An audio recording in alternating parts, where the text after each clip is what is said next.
ഇന്ന് tea party ആയിരുന്നു കേട്ടോ വീട്ടിൽ. പക്ഷെ ഞങ്ങളെല്ലാവരും ഇവളെ കളിയാക്കായിരുന്നു, എൻ്റെ പെണ്ണ് കാണലാണ് എന്നൊക്കെ പറഞ്ഞിട്ട്. അതിൻ്റെ കളിയും ചിരിയാണ് ആ മുഖത്ത് കാണുന്നത്. ഇൻഷാ അല്ലാഹ് കുറച്ച് വർഷങ്ങൾക്ക് ശേഷം ഞങ്ങൾ ഇങ്ങനെയൊക്കെ ഒരു ടീ പാർട്ടി നടത്തും. പിന്നെ ഈ കാണുന്ന സ്നാക്സ് എല്ലാം ഓരോരുത്തർ വീട്ടിൽ നിന്ന് കൊടുന്നാണ് കേട്ടോ. അതായത് ഊരുണ്ടാക്കിക്കാണ്ട് ഒരു വീട്ടിൽ കൂടും. അങ്ങനായിരുന്നു ടീ പാർട്ടി ഉണ്ടായിരുന്നത്. അപ്പം അതിൻ്റെ അടിയിൽ വീഡിയോ കോളൊക്കെ ചെയ്യുന്നുണ്ട്, നിങ്ങൾക്ക് നടക്കും ഇതൊക്കെ എന്നൊക്കെ പറഞ്ഞിട്ട്. പിന്നെ ഇവർ നേരെ സ്കൂളിൽ നിന്ന് വന്നിട്ടൊന്ന് ഫുൾ സ്പെഷ്യലൊക്കെ കണ്ടുകാണ്ട് അങ്ങനെ ഇരിക്കുകയാണ്.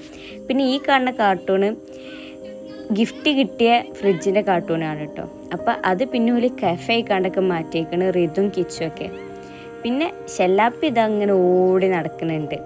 അപ്പോൾ ഈ ഒരു ടീ പാർട്ടിൻ്റെ കോർഡിനേറ്റർ പറയണത് പൂമോളാണ്. കാരണം ഓളെ കല്യാണം കഴിച്ച വീട്ടിൽ ഓരോരുത്തർ ഇങ്ങനെ ഓരോ വീട്ടിലേക്കാണ്ട് കൂടും, നല്ല രസമാണെന്നൊക്കെ പറഞ്ഞിട്ടാണ് ഞങ്ങൾ നെല്ലിക്കുത്തും ഒന്ന് പരീക്ഷിച്ച് നോക്കിയത്. സംഭവം 1 സക്സസ് ആയി. ഇനി ഇടയ്ക്ക് ഞങ്ങൾ ഇങ്ങനെയൊക്കെ കൂടാനാണ് ഞങ്ങളെ പ്ലാന്.